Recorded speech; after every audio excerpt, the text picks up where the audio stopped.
Assalamu alaikum, everybody. This is Imran from A Continuous Charity. Very excited to have you guys participating on our webinar today. We have an excellent presentation, university level research. What university level research entails and how to prep for it. And we have a very good friend of mine, and a very distinguished individual, Suleiman Jenkins, on the show today. He's an academic scholar and a researcher in the field of applied linguistics, originally from Brooklyn, New York. He has been teaching as a professor of English in Saudi Arabia for over 16 years. He has published a number of articles in top-tier publications, and his research interests concern race, identity, and language. He graduated from some of America's most elite academic institutions, including NYU, and with his education he hopes to produce significant pieces of writing in his career that help America examine issues that are sensitive yet central to his lived experiences growing up in the inner city, namely race relations, police brutality, drugs, gang violence, incarceration, and the prison system.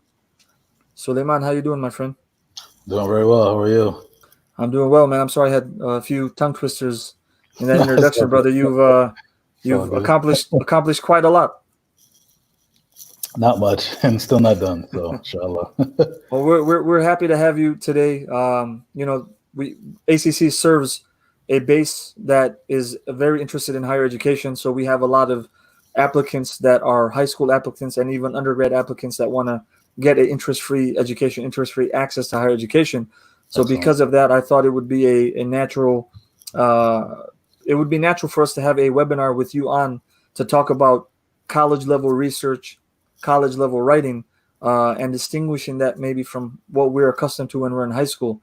And based on your niche of researching and producing, I know you have a very fascinating book coming out soon on the life of Brother Mutabil, formerly known as Napoleon from the Outlaws. Yep. So you've been synthesizing a lot for quite some time. So on that note, before I give you the reins and let you present your PowerPoint, sure. Just a big highlight. What are some of the key differences between high school and college level research and writing? I mean, yeah, we'll touch on a few of those things in the presentation, but the main thing is the depth and the scope of the research. Really, and we'll talk about this in the presentation. When you get to undergrad, it's junior research. In high school, you consider it baby research, and when you get to graduate school, it's the big leagues, So in high school, you're just getting used to the idea of using someone else's words, sources, someone else's evidence to support what you're saying.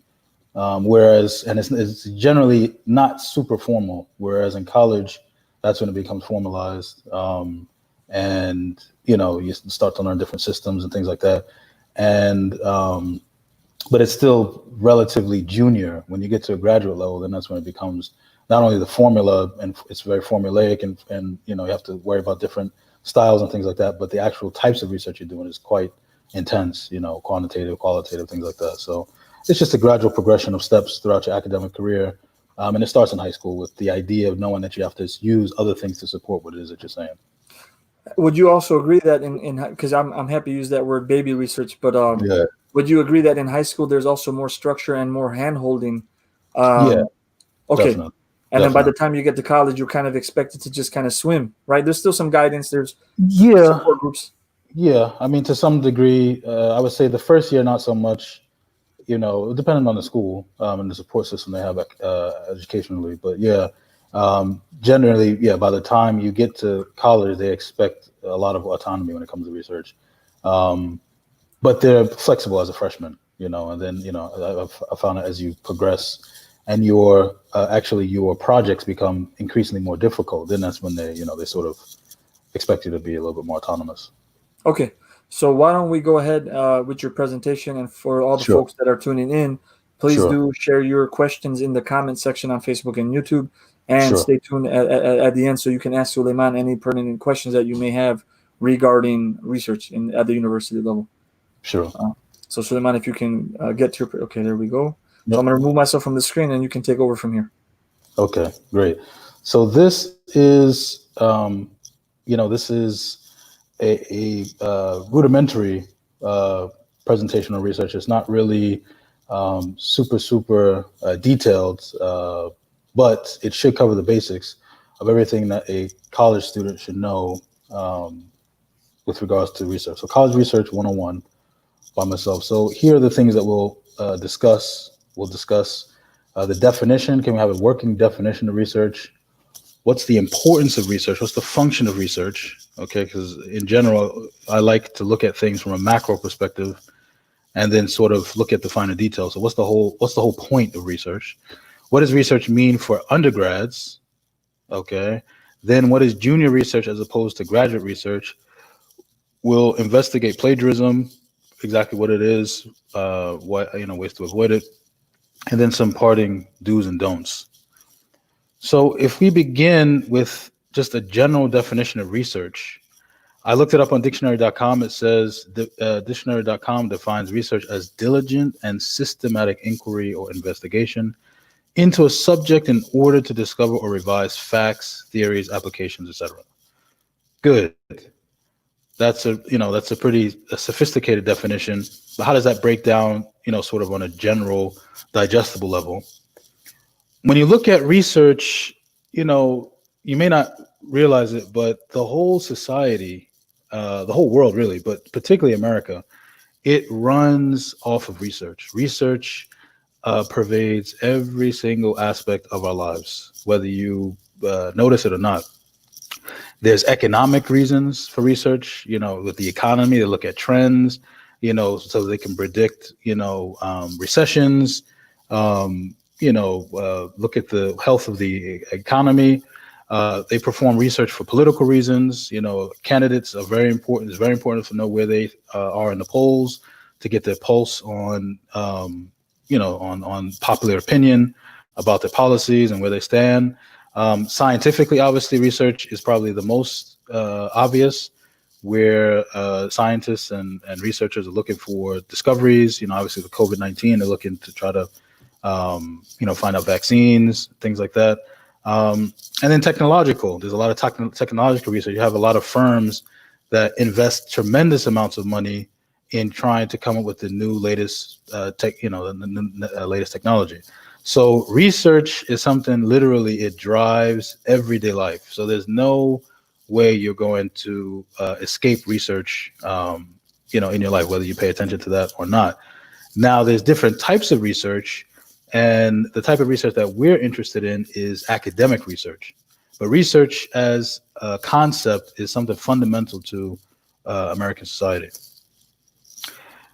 Research for undergrads, what does that mean for someone who's going to college, from high school? So in high school, generally, like I mentioned in the introduction, there's sort of a baby approach to research. You have an idea about something, and you need to support that claim with something that can be found outside of whatever it is that you're writing or whatever it is that you're producing. And that's because research is very important for evidence. And evidence is important for arguments. So generally at the college level, you are now transitioning into a point where you need to be able to make a coherent, clear, point-by-point argument or case about whatever, Maybe you're making a point about something that happened in American history or any history, or you are trying to persuade someone in a business class about something, whatever it is, at some point, the professors are not so much interested in your opinion, which you spent all of high school learning to do, forming your opinion, but then you also have to substantiate those opinions with facts, with evidence. And so that's the whole purpose of research. Research is evidence, and evidence is used for arguments. Arguments and the idea of what's your point, what's your whole point to the whole, whatever task academically or professionally that you're engaged in. What is your point? What are you trying to drive home? That is something that's fundamental to the collegiate system in America and fundamental to American society. Everyone wants to know, what's the main point and what are the things that are driving that main point. So it's important for you to make a point, right? But at the end of the day, you have an argument, but it's like, wait, who are you? You know, you're a junior uh, scholar. Okay, you're a freshman in college. You are a sophomore in college. You're a senior in high school. You haven't had yet enough life experience. No one knows who you are. I'm almost 40 years old, alhamdulillah, and I have been fortunate to publish a number of articles. As Brother Imran mentioned, I have a book coming out about Mutabil. So, you know, people will know who I am, and people do know who I am. If you go to my Twitter account and my Instagram, you'll see people know who I am. But that's because I have produced things that are recognized by other people, and so by doing that, you become an expert. But at a junior level or a baby level, high school or college, you're not there yet, and obviously there's no way you can be there yet because you haven't developed the tools and the skills necessary. So you may have very sharp arguments, you may have very good points, but you still are not an authority on anything. So people are only going to accept your point up to, you know, up to a certain level. That's where you need to support your points with evidence. So research is important because you're not necessarily qualified yet to be an authority on things. So there's two different types of research. There's junior research and then there's graduate level research. Junior research is what you'll be mostly concerned with at the undergrad level. And the idea is that you write a paper about something, right? And you are now with certain points throughout your paper, there are certain things that if you looked in a newspaper, you looked in a journal, you looked at a book, there's information from that will be concrete evidence that supports whatever point is that you're trying to make. So the idea of research in college is basically to get information from sources to support what it is that you're saying. And those sources should be varied. They should be very different, different types of sources that you can get information from. There's newspapers, there's journals, there's books, electronics, there's interviews, YouTube. There's all different types of sources of information. And we live in an information age, so there's no excuse not to have access to information. But the thing is that not all research is good research. And this is something that becomes very critical when you get to the graduate stage. At the junior research stage, it's not as important, but it becomes increasingly important. So it's something that you should have in the back of your mind. You can't just pull information from everywhere because at the same time that the information age is a bane, it's also at the same time it can be a boon as well. There's lots of information out there, and unfortunately you have many people who are not qualified to put out information about important things doing so. So for instance, you have a lot of people putting out information about COVID-19, and a lot of these people are not qualified to do so, and that leads sometimes to catastrophic consequences, right? So it's important. One step is important to go to look for information, but it's also even more important, where's the source of the information? So for instance, if you're sick, right, and you have to go to a doctor, there are plenty of doctors, but you're not just going to go to any doctor just because he or she is a doctor, right? You're going to make sure that this doctor is credible. He or she is certified. They've done, they're recognized. They're a member of certain boards, things like this. So the same thing with research. You can't just pull your sources from anywhere and expect that to be sufficient. It's not. They have to be credible. It's very important. So if you look at something like Wikipedia, although it's quite popular, it's not credible. It's not very credible. Why is it? What makes it not credible is that anybody, any Joe Schmo, can go at any moment and alter, the information that's there. So that's not really credible. So you have to go to institutions, newspapers, books, authors who are well known. So this is an important part of research, is that you gather different types of sources, but at the same time, you're gathering them from credible places. So once you have all the information, it's not, in high school, it varies in terms of how formal you have to be with the presentation of your research. In my high school, now I'm going back 20 something years. No, it's more than that, 25 years. I forget. I'm pretty sure we didn't learn about different styles of format until I got to college.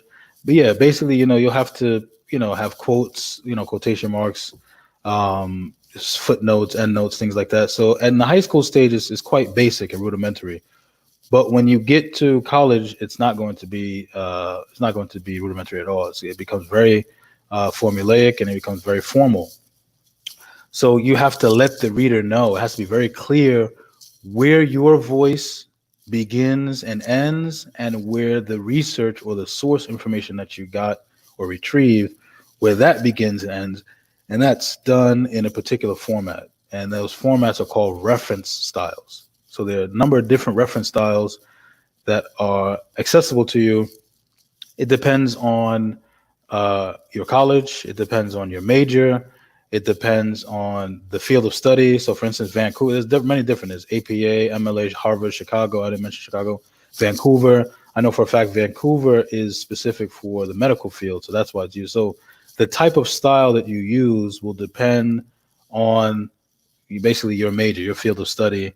But generally, for undergrad students in America, it's generally APA or MLA that you're going to encounter. And these are very specific styles of ways that you have to present the information. So they have very specific ways on how to use quotations. They have many specific ways on how to refer to the author, one author, no authors, page numbers, reference list at the end. So these are things that are important when you are presenting your research. It has to be presented in a formal way. The other thing that's very important about research is that, some people misunderstand. They say, okay, I need to just have, if I just pull any information from sources and have it in my writing or have it in my project, then that's, I've done my job. And, one of the things that's very important with research is that actually you're using specific information to support specific points that you're trying to make. Some people overlook this. It has to be very clear that this piece of information that you're using, it relates directly to whatever it is the point that you're trying to prove.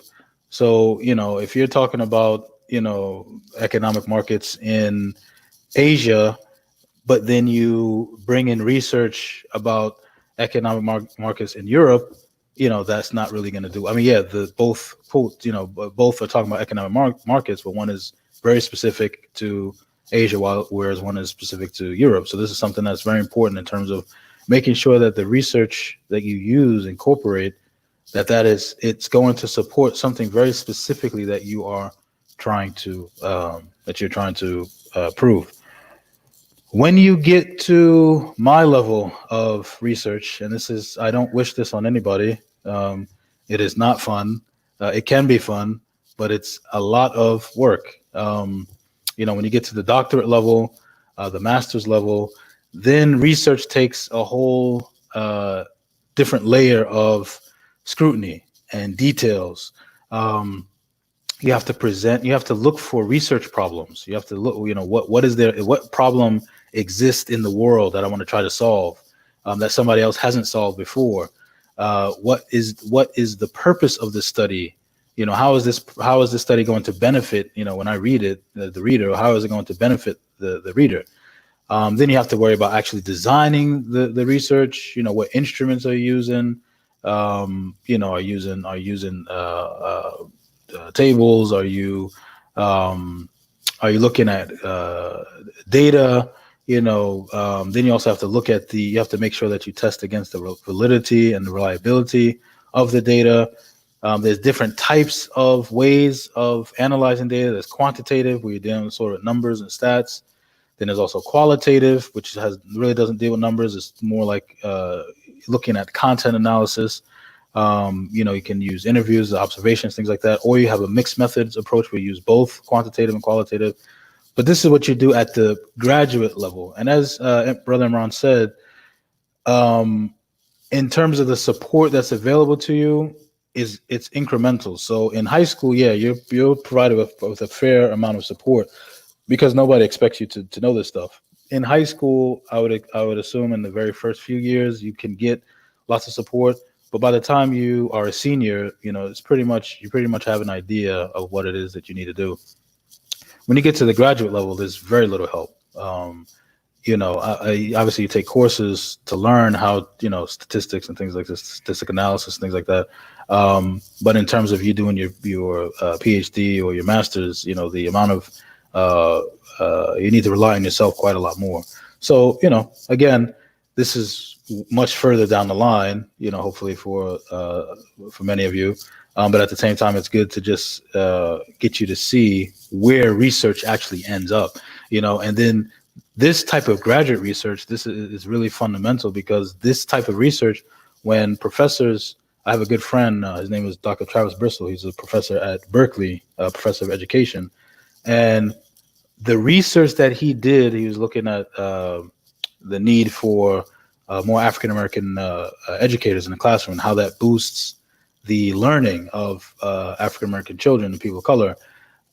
His research was so fundamental that the state of California and the state of Massachusetts actually asked him, based on his research, to come up with policies for, their recruitment of people of color. So, research has, has tremendous benefit, and this is something that, when you get, after you graduate, it might be something that you look at in terms of taking it to a step further.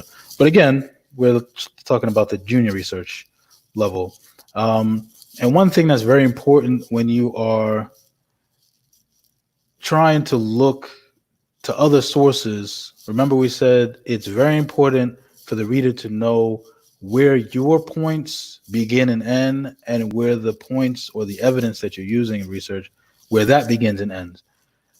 When you don't make that clear, or it's not clear, and there's a blurring of the lines between what is your words and what is something taken out, from somewhere else, that's where you become victim of plagiarism. And plagiarism is something that's very important. I'm sure you've heard of it in high school, and the penalties for it in high school, depending on the place you're at, can be pretty severe. But when you get to the college level, it is quite serious. So I just want to have a textbook definition of plagiarism. Again, dictionary.com defines plagiarism as an act or instance of using or closely imitating the language and thoughts of another author without authorization and representation of that author's work as one's own, as by not crediting the original author. So you have two different types of plagiarism. You have intentional plagiarism and you have unintentional plagiarism. So intentional plagiarism is where someone essentially willfully, intentionally tries to present someone else's work as their own, and that is it's pretty bad. And the consequences can be pretty severe. People can be expelled. It can be a serious mark and blemish on your transcript. I know in one case, the defense minister of Germany, this is a few years back, maybe 5-6 years back, it was found that he plagiarized parts of his dissertation, and he was asked to resign from his post as defense minister. Imagine the embarrassment of that, after being appointed defense minister for a country, and because you plagiarized, now you have to step down.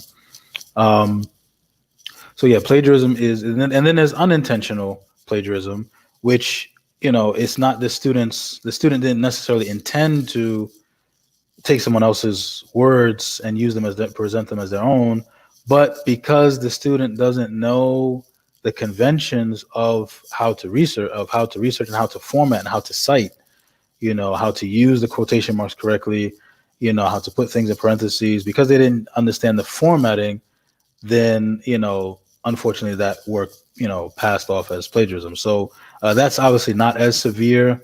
And in many universities, they take that into consideration before levying out any punishment. But at the same time, you really want to just avoid going anywhere close to plagiarism. You all are very bright. You have your own ideas. It's just really a matter of formatting. You use information from somewhere else. Make sure you just follow the style guides that whatever style guide it is for your university. You follow that to a T, and you should be okay. To see us off, here are some do's and don'ts. Okay, so again, when you are trying to present an argument, you don't want, obviously books those are, in many cases, the most authoritative and strongest source of information. But you also have, when you have many different um, types of sources, so newspapers, interviews, books, videos, documentaries, when you have different types of sources saying the same thing, that only strengthens your argument. So I would recommend that you definitely try to get in the habit of looking for the same information or similar information in different places. Again, make sure they're credible. It's very important to make sure that you're not just pulling information from anywhere, because, again, people look at that. They're not necessarily, I mean, they do look at it in college, but definitely at the graduate level, it's not just a matter of, okay, you have 100, sources for your dissertation. Where are these sources coming from? And again, as we mentioned, make sure that the information that you're using, make sure that directly supports the argument that you're trying to make or the point that you're trying to make. Again, don't plagiarize, because plagiarizing is it's something you definitely want to avoid, and you don't want to put yourself in a situation where you leave the fate of your academic career up to ethics board. So at the end of the day, when in doubt, when you're not sure about whether something passes plagiarism or not, or how to reference or things like that, just ask. Ask. Professor. Ask. Hopefully, you have a writing center at your or some sort of academic support unit at your college or university. And at the end of the day, you can contact me. I have no problems. I'm a pretty accessible guy. I have Twitter and Instagram. You can just send me a direct message, and I'd be happy to help you. So those are my little pearls of wisdom this evening, or evening for me, but afternoon for you guys. And I open up the floor for questions. Thanks a lot, Suleiman. That was actually very, very beneficial, man. And while we wait for questions, I have a couple. Sure. So should I stop sharing the screen? So, I stopped it already. Okay. Yeah, you can minimize it or get rid of it, whatever you want. Okay. In terms of plagiarism, yeah, do you find that this is something a lot of freshmen in university fall into because they haven't had adequate training in understanding what constitutes plagiarism, what plagiarism is? It's a combination of not having enough training. That's the bottom line. Not really knowing what constitutes plagiarism, and maybe not even knowing how serious it is. Sometimes I know in my high school they made it basically like it was academic death. It's the equivalent of committing murder. Academically. It was such a taboo thing that people were terrified, of committing plagiarism. So everyone, would go out of their way to make sure that they weren't. So that, but that's because my school, was very scholarly, very literary, so it's going to depend on the context you come from. But one of the easiest ways to fall in is just not knowing what plagiarism looks like.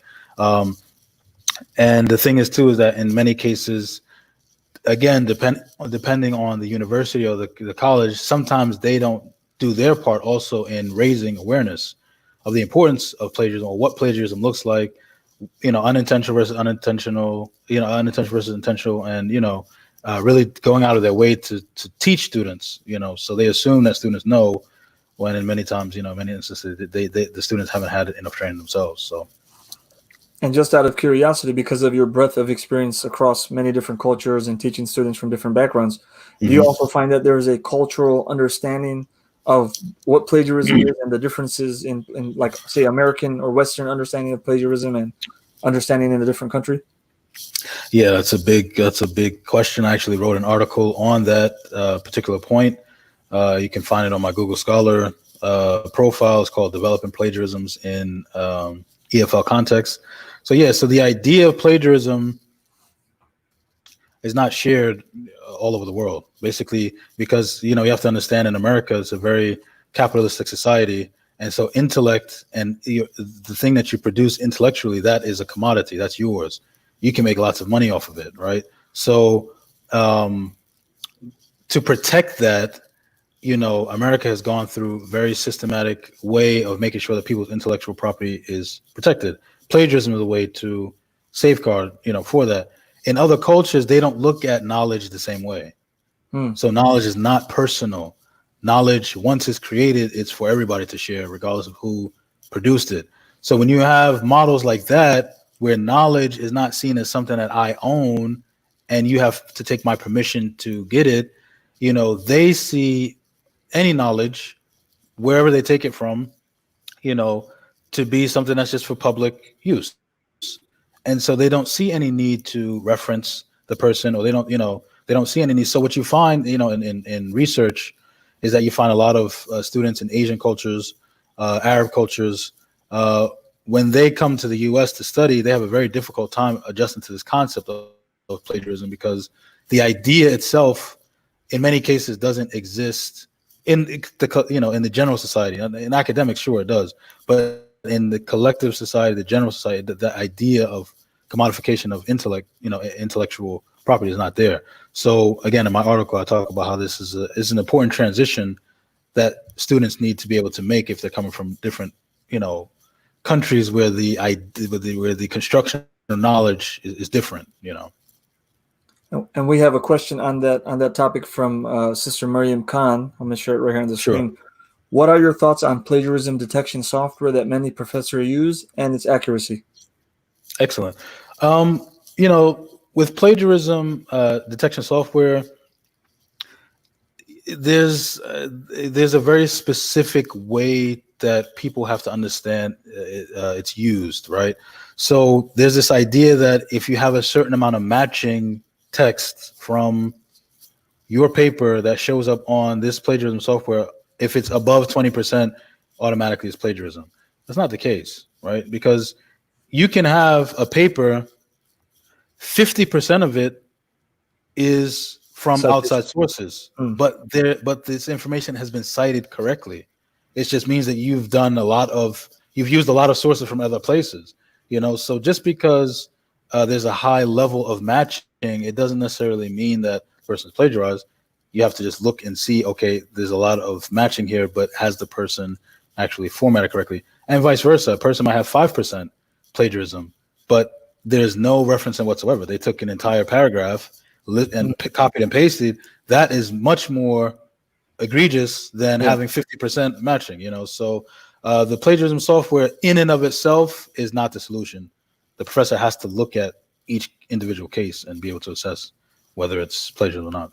So there could be that over reliance on these softwares without really understanding how they work and how they can be either abused or how you can also bypass what this Exactly. So yeah, I mean, at the end of the day, don't worry about the software. Make sure that there's no, instances of plagiarism, and you should be fine. To make sure everything is formatted correctly. So you touched upon this in various points, not very specifically, but what are some things high schools can do to better prepare their students for this potential, as you called it, academic murder or academic death that they could face in college? What are some tactics? To be perfectly honest, there needs to be like program. There needs to be a program, or there has to be some sort of systematic rollout of awareness building from the administrators in the high school.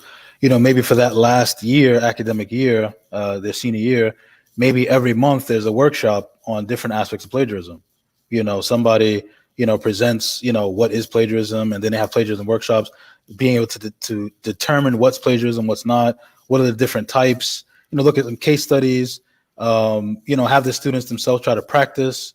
Things like that. So there needs to be awareness programs that are run in high school. Then preferably if it's throughout, that's amazing, but preferably the senior year, so that students, by the time they get to college, they just have some familiarity with what's expected of them.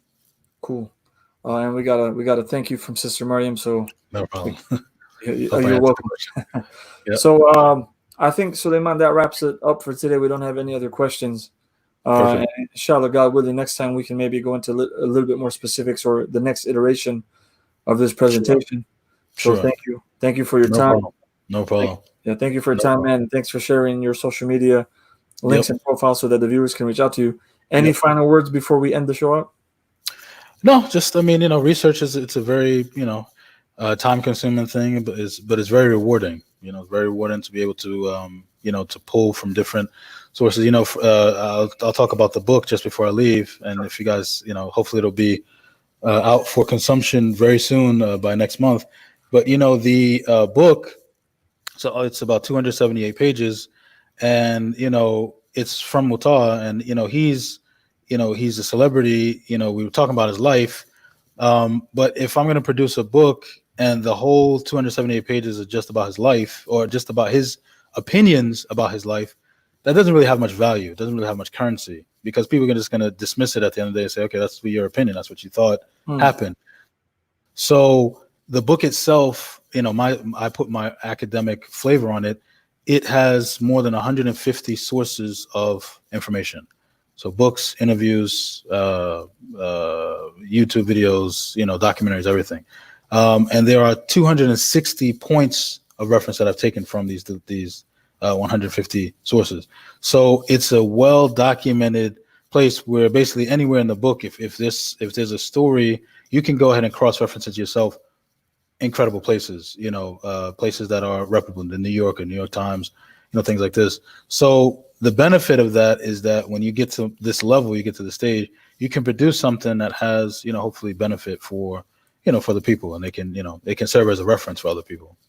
So your point in bringing that up is that it brings more legitimacy to the work, to the production, because now it goes from a book of someone's personal opinions to something that could be used in more research, and that could be used in a variety and spectrum of different genres and different departments and whatnot. Exactly. And that's one of the things. Yeah. No, go ahead. No, that's the last thing I want to say. That's one of the rewarding things too, is that when you produce, a piece of research and you publish it, and then you find out, 10 years down the line, so many other people have used your research, and there's a counter of how many times it's been cited, because you have produced something that that has value. What made it have value is the fact that you've taken information from other places and you've cited it. So yeah, it's a whole process, but it comes to fruition later on in life. We look forward to the release of the book, man, and its success. And we're gonna look forward to having you back on. And just to our viewers, yeah, man, definitely. To our viewers, thank you guys for tuning in. It was a great presentation by our brother Suleiman Jenkins today. And to learn more about ACC, A Continuous Charity, please visit acceducate.org. You'll see the link right at the bottom of the screen. ACC provides interest-free loans to high school and college students so they can pursue their university higher educational dreams. We provide interest-free loans to a cross-spectrum of degrees and people from different backgrounds. There's opportunities for mentorship, internships, and so many great things going on at ACC. So do check out ACC at acceducate.org. Follow and subscribe on social media, and we'll see you guys soon. Sounds good. Appreciate it.